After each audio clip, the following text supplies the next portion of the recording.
Good day, people. Welcome to Car Talk. Today with me, I have a Renault Clio.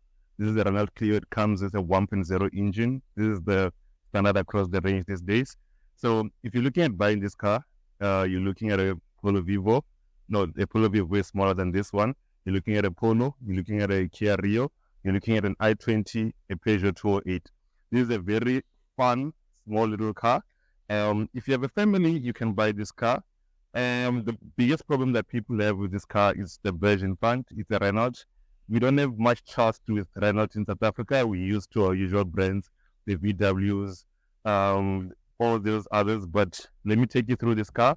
I'm going to take it for a test drive. I'm going to tell you how the 2 weeks I've been with this car turned out and how fuel efficient this car, if it's good for you, and all the ranges from the live to the intense to see which one would be best for you.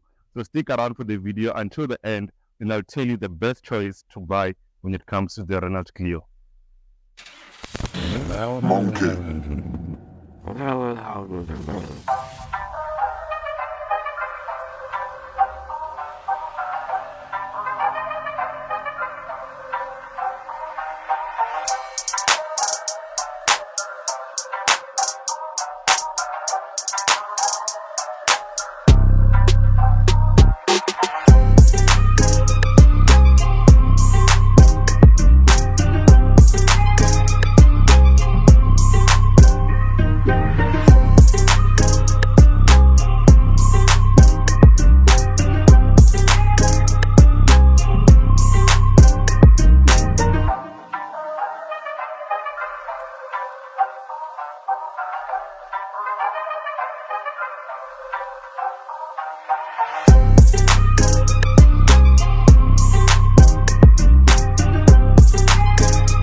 So starting with the design of the Renault Clio, I would say it's just like an iPhone 14 to the iPhone 15.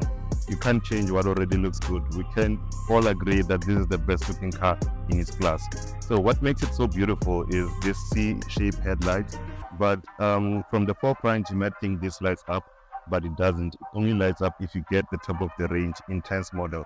So lower down the range, there is an option of fog lights. You only get those on the higher range, the light version. So the more you pay, you get all those small little details that make it more beautiful. But even in the standard range, it looks very beautiful compared to its competitors. So if you come here to the side, it only starts with 15 inches. It goes up to 17 inches. Right, so these are pretty okay on the road. They are very comfortable. But once you go high speeds, over the speed limits, then it might start being a little unstable. So on the side, it has a very nice profile. You can see it has nice lines. There's a very good curve here. It makes it planted on the road. So a lot of people mistake this car for a two-door, but it's not. So the door, you open it up this way. So you're gonna be getting that confusion a lot of time. So it's a very beautiful car. It's striking. You can't mistake it. It's a Clio. We already had the Clio for some couple of years in our country, and people are familiar with designs.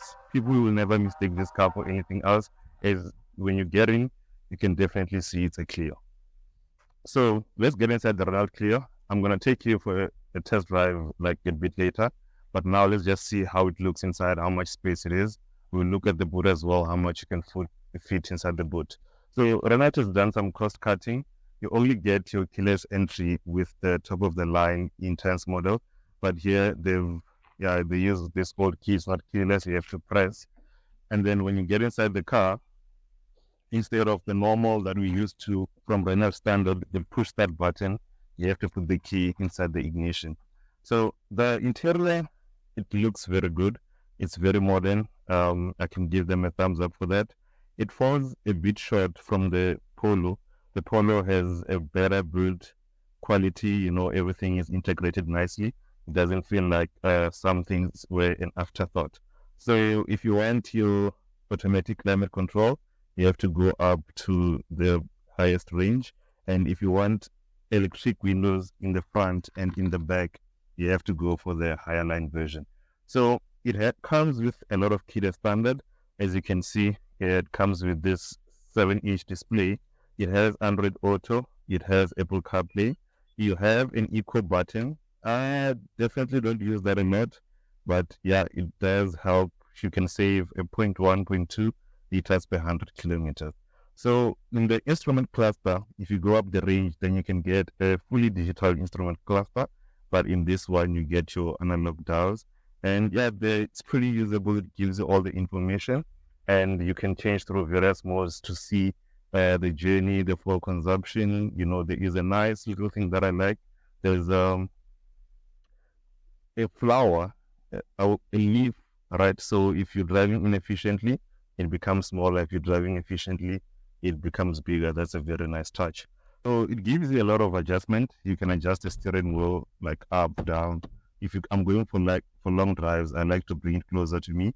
And if I'm just driving through the city, it's much further away. You can take it up and down to get based on how tall you are.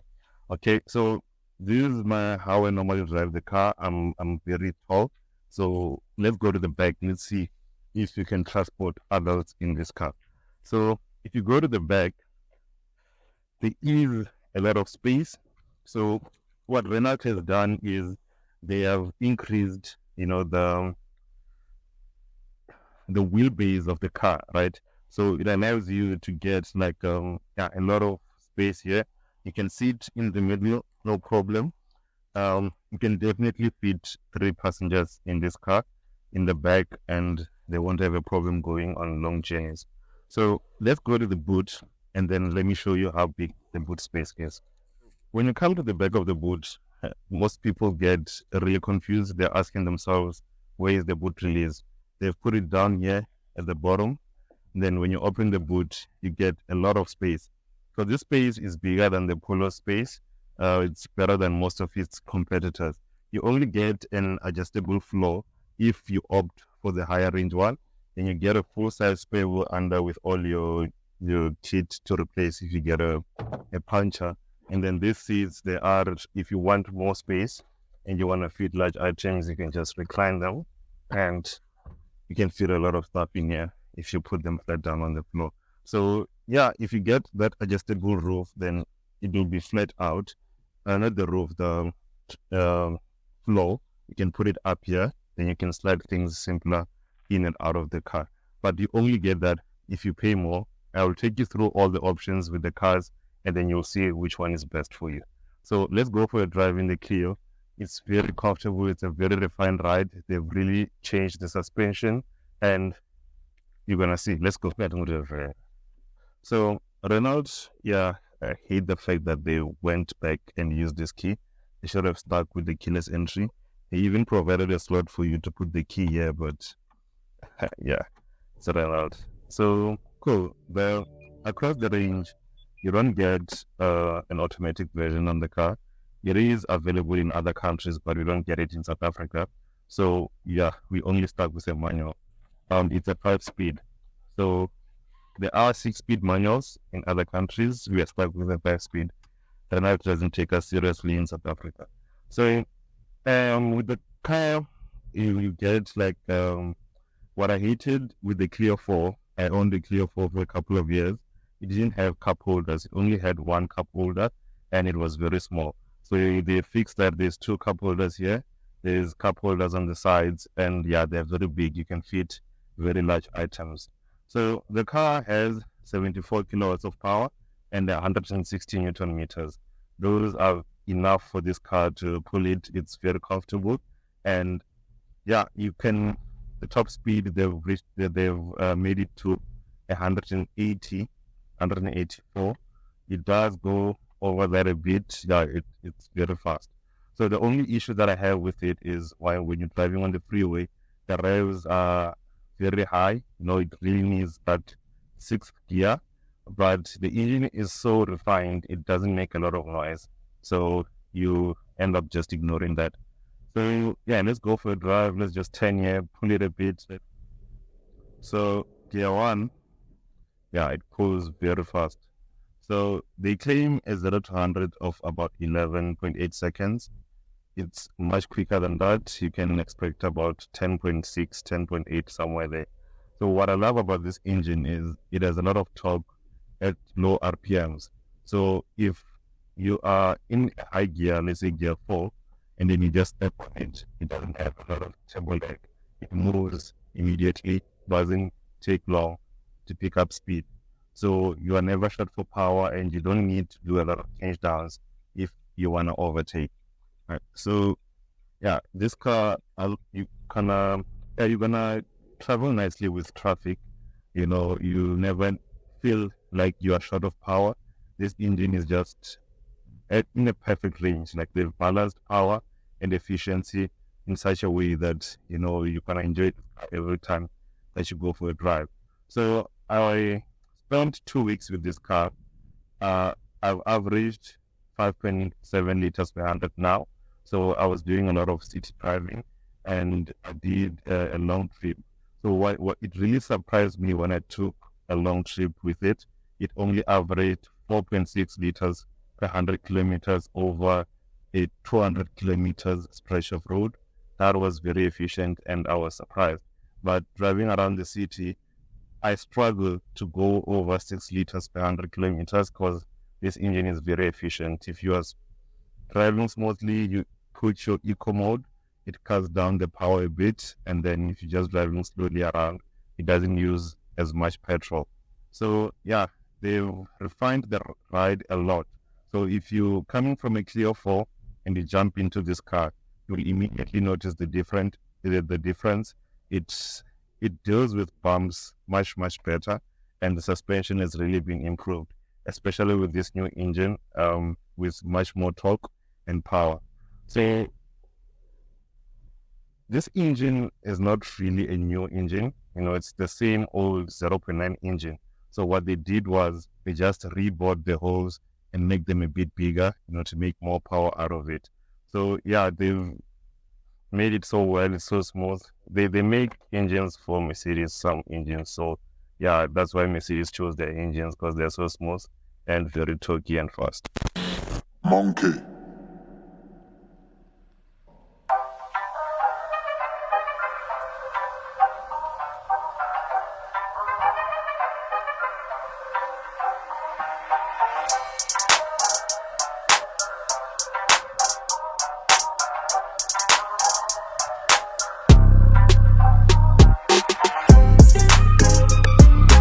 So should you buy a Renault Clio? So that's a question that you're asking yourself. So yeah, this is a very nice car. It is very premium on the inside. The drive is good. The technology is good. Compared to its competitors, I can say the Polo just edges a bit in front of it, you know, because it's already popular. It's easier to maintain a Polo than this one. But these Clios have been around for some time, and they've really adjusted all the minor problems that this car had. So there is an availability of parts. If that is a concern to you, they will take care of you. So the car comes with a 5-year warranty, comes with a 3-year service plan. So any problem that you might find with the car during that 5 years, they're going to fix it for you with new parts and replace everything for you. So I would go for the Clio. So the range that you should get, so there is 3 versions. There is the Light, which is this one, and then you get the Zen, which is higher than this one, and you get the Intense. Never get the Zen model. So you pay extra 20,000, but you don't really get much for your money.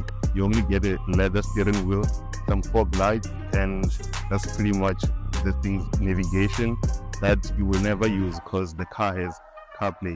I had navigation, I've never used it on the previous Clio that I had. So you should either get this if you want to save a bit of money, or get the high range version, which is the Intense, which comes with 17-inch wheels, and then you're going to enjoy the Clio.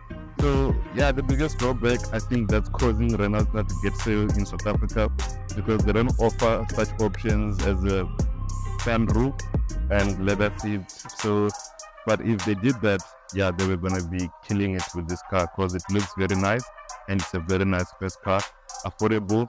It's 50,000 cheaper than the Polo and some of its rivals. So it's very good, great value for money. So guys, please like, subscribe, and comment below what you think of the Clio. Would you pick this over the Polo? Would you pick this over the Rio? What is your favorite car in this segment? And when you like, you give me an opportunity to bring you more cars like this and give you more insight on which car is the best for you. Thank you.